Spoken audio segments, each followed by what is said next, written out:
Seguidores da RDK, vocês já seguem a gente? Se não seguem, vão lá, dão um cliquezinho no Facebook, no Instagram, no YouTube. A gente está lá contando histórias. Nós somos novinhos, mas já estamos bem representados e queremos agradecer a todos que prestigiam o nosso trabalho.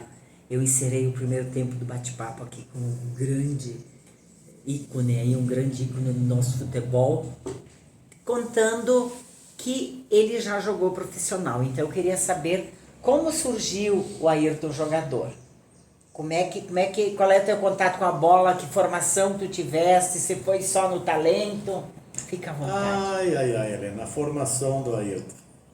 Formando-se num campo de brita praticamente, né? De piso bruto, né? Que era em Arroio do Meio, na praça, né? Que nossa antiga praça, né? Então a gente, de criança, a gente brincava ali, né? E aí eu surgi... Era no talento mesmo.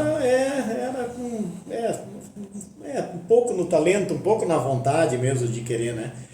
E aí a gente, naquela época, se formava bolas com plástico e jornal dentro, né? Saía chutando. Tu pegaste essa parte? Eu peguei. Até que estourava o plástico e o jornal ia pro ar e não tinha mais plástico, o futebol estava encerrado.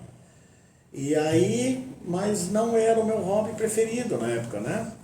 E aí, alguns assim, que participavam muito, que nem o Paulão na época, né? O pai do Paulão agora, né? Ainda vivo, ele viu em mim que eu tinha muita vontade, me convidou para jogar. E aí eu fui jogar com 14 anos no 7 de setembro de São Caetano. Esse foi meu começo. Então eu jogava no segundinho e assinei uma ficha pro primeiro para ficar na reserva. Então naquela época a gente jogava todo jogo no segundinho e já corria pro vestiário, botava a roupa e ficava na reserva. 14 anos aí. 14 anos. E aí jogamos alguma temporada ali, daí eu jogava pouco, porque eu jogava no segundinho, né? E aí depois eu fui pro Juventus de São Caetano, nunca mais me esqueço. Eu me lembro que vinham buscar nós de rural, isso era 30 mais ou menos que ia dentro daquela rural, 4, 5 ia correndo atrás. Rural, ainda, né? gente, isso é muito raiz. Então, assim, épocas, né, que a gente ia pro futebol em cima num caminhão, né, se agarrando naquela... Corrente. Na corrente, lá no meio, isso aí. E aí, volta e meia, tu passava na beira da estrada, tu tacava-lhe a mão numa laranja que estava no pé. Isso tudo são histórias que eu me lembro, que hoje não existe mais isso. Isso não vai ter mais. Esse tempo passou. Né? Bom daquele que conseguiu viver esse tempo, né? E eu, graças a meu bom Deus, eu fui privilegiado em passar por isso. Então foi assim, 10, né? E aí depois, então, eu não gostava do futebol. Eu não queria. Futebol para mim era, né? Não queria. Aí chegou uma época, então, depois, quando eu tive que ir pro quartel e tal, e eu não queria servir o quartel. E achei mil e um argumento lá. E aí, naquela primeira semana que a gente estava lá, de adaptação, de engajamento e tal, eu dizia que eu não podia pegar sol, porque não sei o quê. Bom, inventei umas histórias. Ainda bem que já se passou bastante tempo. E aí eu tenho no pé 2 dedos assim que são grudados. E aí eu dizia lá que eu não podia botar tênis, calçado. Aí lá eles me disseram aqui que era para botar chinelo. Aí num sábado de tarde, como nós éramos de fora, a gente estava sentado lá na praça. Aí passou um senhor. Ele, quem aí tá afim de jogar futebol? Ninguém sabia quem era o ciclano. Eu disse, eu vou, né? Aí eu fui. E aí, então, eu não tinha levado nada junto, porque não era para levar, porque era para ficar de chinelo. Aí fui jogar pé descalço. E ele era capitão da primeira bateria da artilharia. Aonde tu estava? Aonde tu estava? Onde eu servi, lá onde eu estava. E aí, Bagé, na época servia Bagé. Quando terminou o treino, ele veio direto me chamou pro lado, dizendo, tu tá em qual é a bateria? Eu disse, tô na bateria. Ele queria vir embora. Eu fui na bateria de comando. Mas eu acho que vou embora segunda-feira. Eu disse assim, não vou ficar porque eu tenho muito problema. Eu disse, mas qual é o problema? Eu disse, eu não posso usar calçado. Mas tu joga futebol assim e tal. E aí eu disse, eu gosto assim, pé descalço, vai, né? Mas daí tu pode botar calçado. Dizer, tu vai ficar comigo. eu vou te puxar lá para a primeira bateria e tu vai ficar aqui comigo.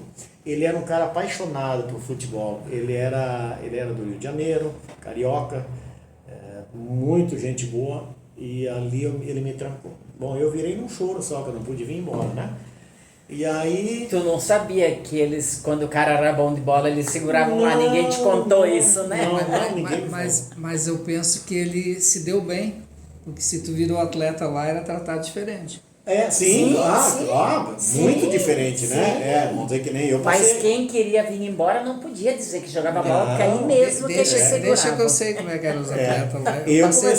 Eu comecei a comer ovo, que não tinha, comecei a comer caca. Melzinho. Eu fui trabalhar no cassino, pãozinho torrado, né? Então eu tive várias. O atleta, Helena, é tratado como se pão diz, de ló. Isso. Porque eu não jogava, nunca joguei bola, tá? Nunca fui bom. Mas eu era atleta corrida de fundo. Pronto. E aí eu não me deixa de achei. ser um atleta, né? Me achei. E aí ele disse, não, tu vai ficar aqui comigo. E aí ele já mandou eu fazer a carteira de motorista e acabei ficando como motorista dele no Jeep de levar ele para lá e para cá. E nessa história, então, sempre tinha, dentro do quartel, sempre tinha esses enfrentamentos. Vamos dizer, Bagé jogava contra São Gabriel, contra não sei o quê, então, e aí entre nós lá também. E como ele era um cara apaixonado, ele queria ganhar. Sempre, todo mundo quer vencer, como eu quero, como qualquer um quer vencer na vida. E aí, então, fiquei ali. E aí ele viu o talento em mim, aí depois do 3º, 4º mês, ele disse, agora tu vai pro Guarani de Bagé. E aí, então, vamos pro Guarani de Bagé, né? Eu tinha que ficar igual, né? E aí, então, fui para lá. Aí fui treinar, e começamos a treinar, então fiquei ali, não profissionalizado para jogador, pronto para preparação para entrar. Mas eu não quis ficar no quartel. Eu não quis ficar em Bagé, eu queria vir embora. Tu não quis seguir? Não, eu não quis seguir, eu era muito protetor da minha mãe, então e aí então uma história já muito diferente do que a gente está falando, mas enfim, eu não quis ficar, então eu estava mais assim pela vontade do capitão do que por minha vontade. Não faltou futebol, não faltou preparo, nada disso, mas eu simplesmente não quis ficar. Naquela época eu tive a oportunidade de conhecer o Branco, né, lá, que acabou sendo depois jogador da seleção brasileira, fazendo gols, resolvendo, era né? Teu colega. E aí eu contei essa história, né? Eu disse assim, olha, o Branco era reserva lá e tal, todo mundo, né? Pois e ele realmente era, né? E aí depois, quando terminou os 10 meses, e acho que 20 dias, aí eu fui liberado, então a escolha de vir embora. Como eu tinha me formado cabo no quartel também, eu optei então por dar baixa na primeira turma e vim embora. E aí aqui então depois, retomando de novo a minha vida normal, que eu não tinha profissão, na época eu trabalhava no frigorífico, eu não tinha profissão, porque lá você não aprende uma profissão, lá você aprende a lidar com arma, né? Eu tive que recomeçar tudo de novo. E aí logo em seguida formei família, conheci minha ex-esposa, e formamos família. E o futebol fez eu ter sede, necessidade de correr atrás de algo mais a não ser trabalhar. Ter um extra, porque nós ia ter família, ia ter filhos, então na época não era assim, ganha tanto por jogo, né?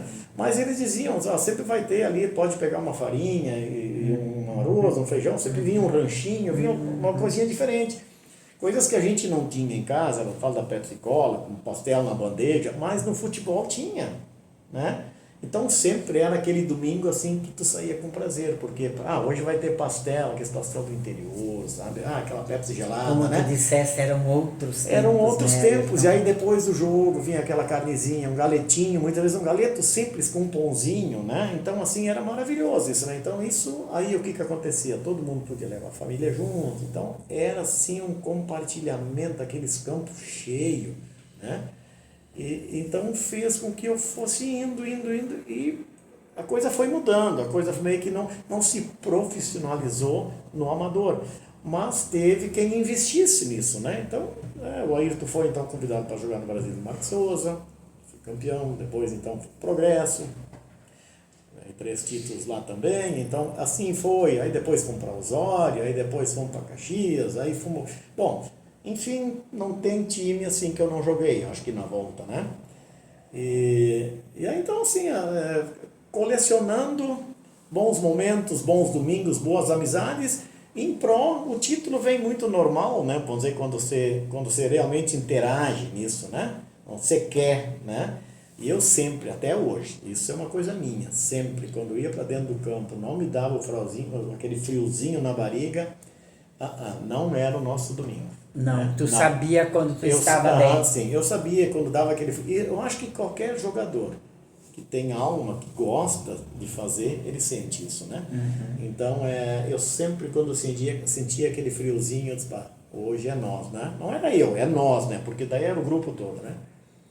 E assim fomos, né? Então, colecionando títulos de salão, mini futebol, olha, passagens assim, né? Então, era segunda, quarta, sexta, sábado. Tu falaste antes do Mujica, tem uma história com... Sim. Tem uma história aí que tu não contou, uma tá história, faltando uma parte uma história aí. muito bonita do Mujica. O Mujica veio, teve a inauguração de um ginásio lá. Eles fizeram um ginásio, inauguraram o ginásio de Progresso. Fizeram um torneio, um campeonato de salão, então. E aí, na época, então, o Mujica também interagia muito com o futebol. E ele gostava, além de ser bom jogador, ele também gostava. E aí ele veio buscar 3 jogadores aqui. Eu, o Nino Sbaraini e o Neco. Aí nós fomos para lá, nós subia de caminhão e tal. E nisso eu acabei conhecendo o Mujica e a família dele. Bom, enfim, acabei ficando por lá, acabei morando na casa do Mujica e fui trabalhar lá, né? E aí jogamos no Progresso, fomos campeão, depois quando eu voltei... Era para ele que tu vendia? Não, eu trabalhava no frigorífico, eu produzia. É o Gaúcho? Gaúcho. Tu falaste Progresso, é o Gaúcho de Gaúcho, Progresso. E aí depois, então, quando eu decidi, então, descer lá, porque Progresso era assim, né, cara? Mujica, tu tá se referindo ao ex-prefeito? Isso. O Amor Solete, meu grande amigo, Amor segundo Solete. o pai. Isso Mujica. aí. Muito, muito querido, muito, assim, por todos, né? E aí depois, então, eu acabei decidindo vir embora, porque lá, gente, olha, Progresso era assim, ó, quando tu acordava da manhã era branco, quando o sol começava a sair já entrava a outra serração por cima, né? Então, tinha pouco sol lá em cima, então assim, eu fiquei meio atordoado, né? Vim embora.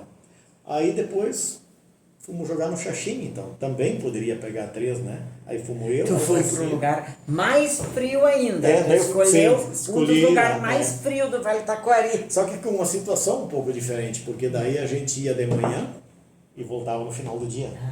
Assim, na época do Gaúcho, eu morava lá. Então eu frequentava, vinha embora em quinta-feira, voltava domingo para jogar futebol e já acabava ficando para a semana lá. Aí naquela época, então, veio eu, Fernando Dalacqua, de Fontoura, e o Alvacir. Belos jogadores também, né? Muito, muito prazeroso jogar com gente assim, né? Então era muito fácil, sabe, tu ter essas pessoas ao teu lado, né? Ficava fácil de jogar, né? Então era... Mas o teu futebol abria as portas, então. Sim, eu sei, eu me lembro, assim, isso não é nem ser, assim, vamos dizer, muitas vezes, ser um convencimento da pessoa, né? Mas eu tenho certeza que muitos, né, gostavam de jogar comigo, gostavam de jogar do meu lado, né? Então e eu também, sempre tive o prazer de jogar com qualquer um, né? Então, assim, trajetória todas aí, eu perdi bons amigos, que nem o falecido Tonho lá de Progresso, me lembro que jogava com nós, né? Foi assim, ainda na época nós jogamos. E para vocês terem uma ideia, não era qualquer campeonato. O Renato Teixeira era o centroavante do Gaúcho de Progresso. Então não era assim, vamos dizer, a gente não está falando de qualquer nome também, né? Um minutinho já. Nós falamos, né? Aliás, o Ayrton, a gente nem precisa fazer muita pergunta, porque a história dele é tão rica que ele está contando aqui sozinho. Obrigada, Black Sistemas de Segurança. Nós já voltamos para o terceiro e último tempo desse nosso bate-papo com Ayrton Greff.